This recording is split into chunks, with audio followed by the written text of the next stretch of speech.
কেমন আছো আমার শিক্ষার্থী বন্ধুরা? তো আজকে আমি তোমাদের বাচ্য নিয়ে আলোচনা করব। বাচ্য।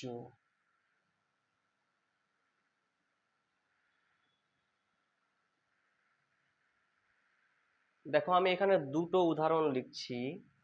এই দুটো উদাহরণের দ্বারা কিন্তু তোমরা বাচ্য কাকে বলে সেটা বুঝে যাবে। দেখো, প্রথমে আমি বললাম আমি তাকে ছেড়ে দিলাম। আমি তাকে ছেড়ে দিলাম।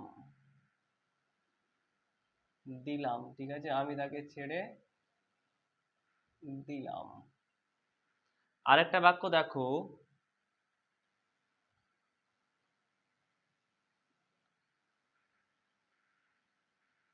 আমা কর্তৃক তাকে ছেড়ে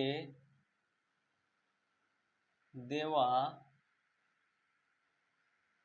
হলো। দেখো, দুটো বাক্যের অর্থ কিন্তু এক, কিন্তু আমি দুটো বাক্যে দুই রকম ভাবে কথা বললাম। এই যে কথা বলার ভঙ্গি, ঠিক আছে, এই কথা বলার ভঙ্গিটাকে কি বলা হচ্ছে? বাচ্য। দেখো, কথা বলার ভঙ্গিতে কি পরিবর্তন হচ্ছে, দেখো তো, ক্রিয়াপদ কিন্তু পরিবর্তন হয়ে যাচ্ছে। এখানে দিলাম, এখানে দেওয়া হলো। তাই বলা হচ্ছে যে বাক্যে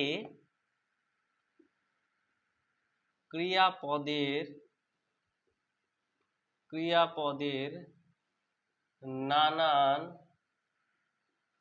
প্রকাশ ভঙ্গিকে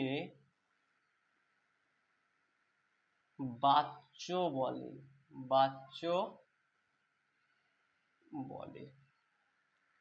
দেখতে পাচ্ছ এইরকম, এখানে একটা ভঙ্গিমায় কথা বললাম, ক্রিয়াপদের একরকম প্রকাশভঙ্গি আমরা দেখলাম। আবার এখানে দেখো আর এক রকম, আমা কর্তৃক তাকে ছেড়ে দেওয়া হলো। এখানে আবার একটা অন্য রকম ভাবে কথা বললাম, ক্রিয়াপদের প্রকাশভঙ্গির কিন্তু পরিবর্তন হয়ে গেল। এই যে ক্রিয়াপদের প্রকাশভঙ্গি, নানা রকম প্রকাশভঙ্গি, তাকেই কিন্তু বলা হয় বাচ্য। তাহলে এখানে দেখো আমি খুব সুন্দরভাবে সংজ্ঞাটা লিখে দিয়েছি। বাক্যে ক্রিয়াপদের নানান প্রকাশ ভঙ্গিকে বাচ্য বলে। ঠিক আছে? তো বাচ্য কথাটার অর্থ কি বলতো?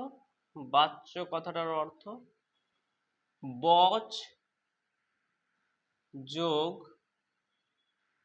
নথ। বচ যোগ নথ। দেখো, এখানে অন্তুস্থ জ লেখা যায় নথের জায়গায়, ঠিক আছে, যার অর্থ কি বলতো? যা বলবার যোগ্য। যা বলবার যোগ্য বা কথনীয়, ঠিক আছে, কথনীয়। এই যে আমরা কথা বলছি, এই যে কথা বলাটা যা বলবার যোগ্য কিংবা যেটা কথনীয়, সেটাই কিন্তু বাচ্য। দেখো, বাচ্য কত প্রকার বলো তো? বাচ্য হচ্ছে তোমার চার প্রকার। কত প্রকার? চার প্রকার। প্রথমে হচ্ছে কর্তৃবাচ্য। কর্তৃবাচ্য। তারপরে কি বলতো? কর্মবাচ্য। কর্মবাচ্য। তারপর ভাববাচ্য। ভাববাচ্য। তারপর রয়েছে কর্ম কর্তৃবাচ্য। কর্ম কর্তৃবাচ্য। হয়ে গেল চার রকম বাচ্য। তা এই চার রকম বাচ্য কাকে বলে? কি করে চিনতে পারবে এটা কর্তৃবাচ্য, এটা কর্মবাচ্য কিংবা ভাববাচ্য? সেটা নিয়ে এবার আলোচনা করব। দেখো, কর্তৃবাচ্যতে কি হবে বলো তো? কর্তৃবাচ্যতে কর্তা প্রাধান্য পাবে, কর্তা প্রাধান্য পায়। কর্তৃবাচ্যে কে প্রাধান্য পায়? কর্তা প্রাধান্য পায়। কর্মবাচ্যে আবার দেখো স্পষ্ট বুঝতে পারছো, কর্মবাচ্যে কিভাবে কর্ম প্রাধান্য পায়, কর্ম প্রাধান্য পায়, ঠিক আছে, কর্ম প্রাধান্য পায়। তারপর চলে এসো ভাববাচ্য। ভাববাচ্যে কে প্রাধান্য পাবে? ভাবই প্রাধান্য পাবে। ক্রিয়ার ভাব, ক্রিয়া অবলিক ক্রিয়ার, ক্রিয়ার ভাবের প্রাধান্য, ঠিক আছে, ভাবের প্রাধান্য, ঠিক আছে। আর এই যে শেষেটা দেখো কর্ম কর্তৃবাচ্য, এই বাচ্যই কিন্তু কর্তা থাকে না। কে থাকে না? কর্তা থাকে না, কর্তা থাকে না। ক্রিয়া কর্মটাই, ঠিক আছে, এই কর্মপদটাই, কর্মপদ কর্তার ভূমিকা পালন করবে, কর্তার ভূমিকা পালন করে, কর্তার ভূমিকা পালন করে। কর্তা যেহেতু থাকে না, কর্ম কি করে? কর্ম নিজেই কর্তার ভূমিকাটা পালন করে, তখন সেটাই হয়ে যায় কর্ম কর্তৃবাচ্য। তাহলে দেখো খুবই গুরুত্বপূর্ণ, আমাদের কিন্তু এই জিনিসগুলো মনে রাখতে হবে যে কর্তৃবাচ্যে কোন পদের প্রাধান্য পায়, কর্তৃপদ বা কর্তার প্রাধান্য পায়। কর্মবাচ্যে কোন পদের প্রাধান্য থাকে? কর্মপদেরই প্রাধান্য থাকে, ঠিক আছে, কর্মটাই প্রাধান্য পায়। ভাববাচ্যে কে প্রাধান্য পায়? ক্রিয়া বা ক্রিয়ার ভাবটাই কিন্তু প্রাধান্য পায়। তারপর চলে এসো কর্ম কর্তৃবাচ্য, এই বাচ্চে কিন্তু কর্তা থাকে না। উল্টো করে আবার ঘুরিয়ে প্রশ্ন আসতে পারে যে কোন বাচ্চে কর্তা থাকে না, কি হবে? কর্ম কর্তৃবাচ্যে কর্তা থাকে না। তো কর্তা থাকে না, তো সেখানে কি করে না, কর্মপদটাই কর্তার ভূমিকা পালন করে। বুঝতে পারলে? এখানে দেখো আরে এই দুটো বাচ্চর ক্ষেত্রে আরেকটা জিনিস জেনে নাও, এইটুকু ছাড়াও আরেকটু অতিরিক্ত কিছু রয়েছে, সেটা হচ্ছে যে কর্তৃবাচ্যে কর্তা তো প্রাধান্য পাচ্ছেই, আর ক্রিয়াটা কি করবে বলো তো? ক্রিয়াটা কর্তাকে অনুসরণ করবে, অনুসরণ, ঠিক আছে, ক্রিয়া কাকে অনুসরণ করবে? কর্তাকে অনুসরণ করবে। বুঝতে পারলে? আবার কর্ম যেখানে প্রাধান্য পাচ্ছে কর্মবাচ্যে, কর্মপদটা প্রাধান্য পাচ্ছে, সেখানে ক্রিয়াটাকে কে অনুসরণ করবে? ক্রিয়াটা কর্মকে অনুসরণ করবে। কাকে? কর্মপদটাকে অনুসরণ করবে। এখানে কিন্তু আরো দুটো প্রশ্ন বেড়ে গেল তোমাদের। কি না, ক্রিয়া কর্তাকে অনুসরণ করে কোন বাচ্চে? কর্তৃবাচ্যে। আবার ক্রিয়া কর্মকে অনুসরণ করে কোন বাচ্চে? কর্মবাচ্যে, ঠিক আছে। দেখো কর্তৃবাচ্যে সরাসরি কথা বলা হয়, যা বলা হবে একেবারে স্পষ্ট।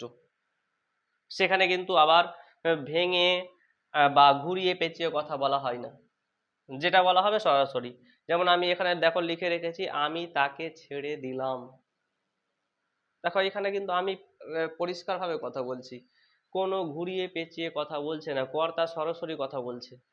যখন দেখবে যে কর্তা সরাসরি কথা বলছে বা ঘুরিয়ে পেঁচিয়ে কোনো কথা নেই, সমাপিকা ক্রিয়াপদ একটাই থাকছে এবং সরাসরি কথা বলছে, তখন সেটা হবে কর্তৃবাচ্য। এই কর্তৃবাচ্য, এই কর্তৃবাচ্যের বিভক্তি সবসময় কি হয় বলতো? শূন্য বিভক্তি থাকে কর্তায়। কর্তায় কোন বিভক্তি? শূন্য বিভক্তি। কখনো কখনো আবার এ তে কে বিভক্তি থাকতে পারে, ঠিক আছে। এই যে কর্তা, কর্তা শূন্য বিভক্তি থাকে, শূন্য বিভক্ত, শূন্য বিভক্তি। কখনো কখনো কোন বিভক্তি থাকে? এ তে কে। বুঝতে পারলে? এখন আমরা যেগুলো কথা বলি সরাসরি ভাবে সেই সব কথাগুলোই কিন্তু কর্তৃবাচ্য। আজকে খেলতে যাব, কোন বাচ্য? কর্তৃবাচ্য। আজকে পড়াশোনা করতে ভালো লাগছে না, কোন বাচ্য? কর্তৃবাচ্য। পাখি আকাশে ওড়ে, কোন বাচ্য?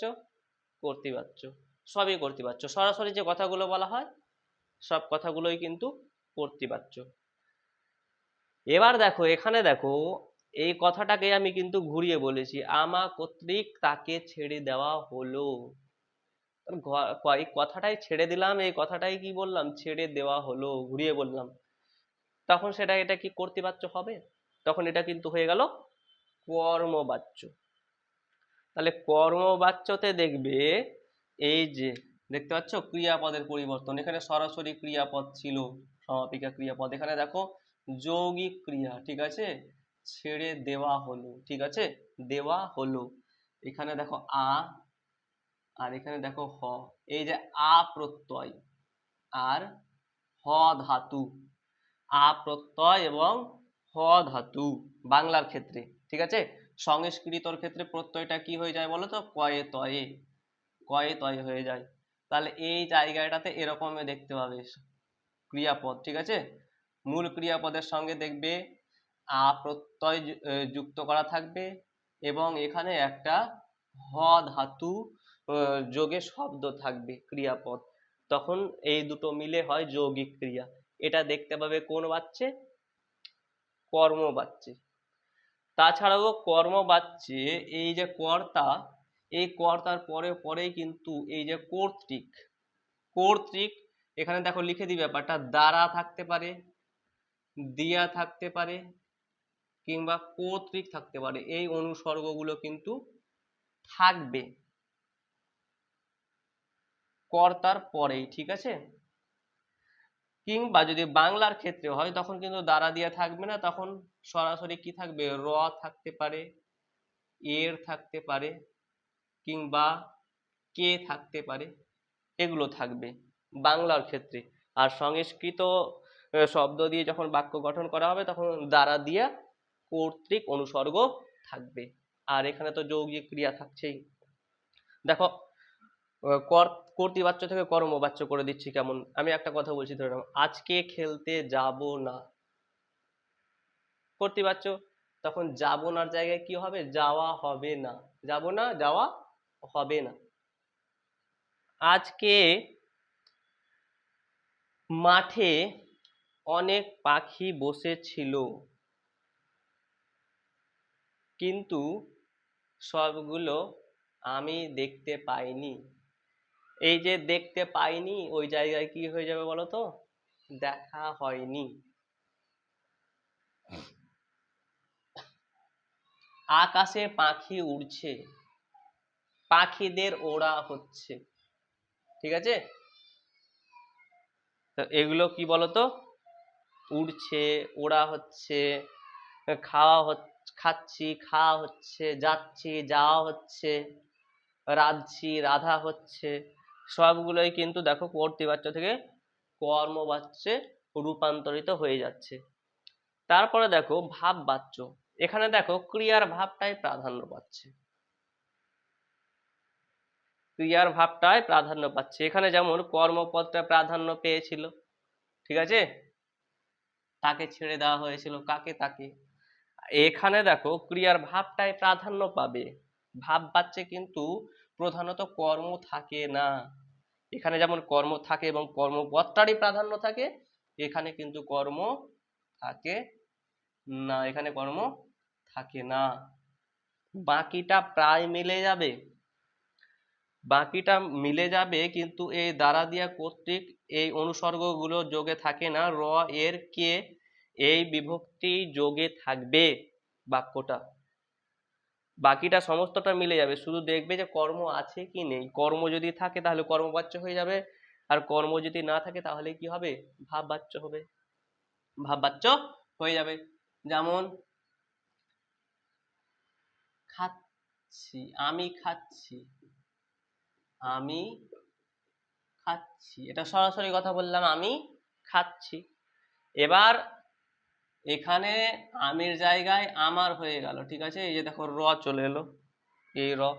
আমার খাচ্ছের জায়গায় খাওয়া হচ্ছে, খাওয়া হচ্ছে, খাচ্ছের জায়গায় কি করে দিলাম, খাওয়া হচ্ছে। দেখো আ আর এই দেখো হ, ঠিক আছে, মিলে গেল, যৌগিক ক্রিয়া। এখান বাংলার ক্ষেত্রে যে বিভক্তিগুলো দরকার ছিল সেগুলো চলে গেছে, তো র, পুরোটাই মিলে গেছে। শুধু এখানে দেখো কি খাচ্ছি, কাকে খাচ্ছি, ক্রিয়াপদকে কি এবং কাকে দিয়ে প্রশ্ন করলে যে উত্তরটা পাওয়া যায় সেটা হয় কর্মপদ। এখানে খাচ্ছি ক্রিয়াপদ, কি খাচ্ছি নেই, কাকে খাচ্ছি নেই, কর্মপদ নেই। তাহলে দেখো এখানে ক্রিয়া শুধুমাত্র ক্রিয়াই রয়েছে এবং ক্রিয়ার ভাবটাই প্রাধান্য পাচ্ছে, খাওয়া হচ্ছে। তাই কর্মপদ যদি না থাকে এবং ক্রিয়ার ভাবটাই যদি প্রাধান্য থাকে তাহলে সেটা বুঝে নিবে কোন বাচ্য, ভাব বাচ্য।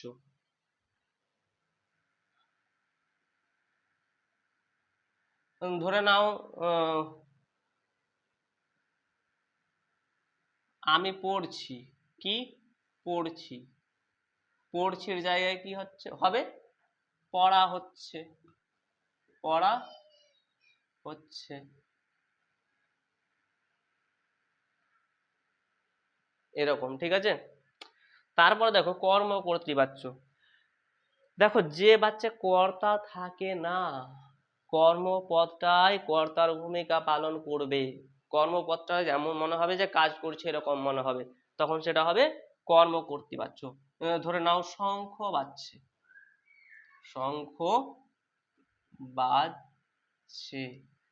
দেখো এখানে যদি শঙ্কর তলায় দাগ দিই তাহলে কি বাজছে এইরকম প্রশ্নটা করাটাই কিন্তু ঠিক, ক্রিয়াপদকে কি বাজছে আর কি দিয়ে প্রশ্ন করলে সেটা হয় কর্মপদ। কিন্তু দেখো বাক্যটাকে দেখে মনে হচ্ছে যে শঙ্খটা কাজ করছে, বাজার কাজটা কে করছে, শঙ্খ করছে, তাহলে কাজ করবে যে সেটা কি হয়, কর্তা হয়। তাহলে এখানে শঙ্খটা কর্মপদ, কিন্তু বাক্যে এমন ভাবে বসেছে যেন মনে হচ্ছে শঙ্খটা কাজ করছে, বাজার কাজ করছে। তাই কাজ করছে তা কর্তার ভূমিকা কিন্তু পালন করে নিয়েছে কর্মপদটা। তাই যখন দেখবে কর্মপদ কর্তার ভূমিকা পালন করে নেবে বাক্যে, তখন সেটাই হবে কি বলতো, কর্মকর্তৃবাচ্য। কর্মটাই কর্তার ভূমিকা পালন করে নিল, তাই এটা হচ্ছে কর্মকর্তৃবাচ্য। আবার এখানে যদি বলি ঘন্টা বাজে, ঘন্টা বাজে, এটাও কিন্তু দেখো কি বাজে হওয়াটা কিন্তু ঠিক কর্মপদ, কিন্তু দেখো কাজ করছে, বাজার কাজ করছে। গাড়ি চলছে, কি চলছে না, কে চলছে, ঠিক আছে। তাহলে এরকম ভাবে প্রশ্ন করবে, উত্তর পাবে। কর্মপদই যদি কর্তার ভূমিকা পালন করে তাহলে সেটা হয়ে যাবে কর্মকর্তৃবাচ্য।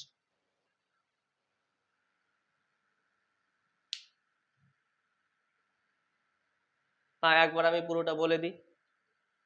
দেখো বাচ্য কাকে বলে না, বাক্যে ক্রিয়াপদের নানান প্রকাশ ভঙ্গিকে বাচ্য বলে।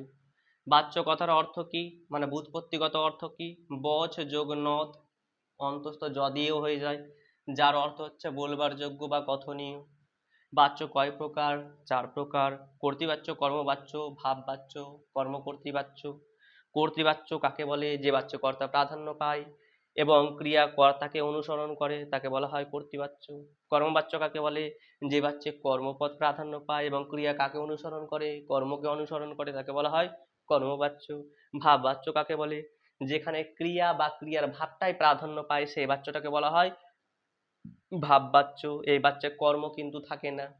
তারপরে কর্মকর্তৃবাচ্য কাকে বলে, যে বাক্যে কর্তা থাকে না, কর্মটাই কর্তার ভূমিকা পালন করে তাকে বলা হয় কর্মকর্তৃবাচ্য। তাহলে আজকে এখানেই থাক, ভালো থেকো সবাই।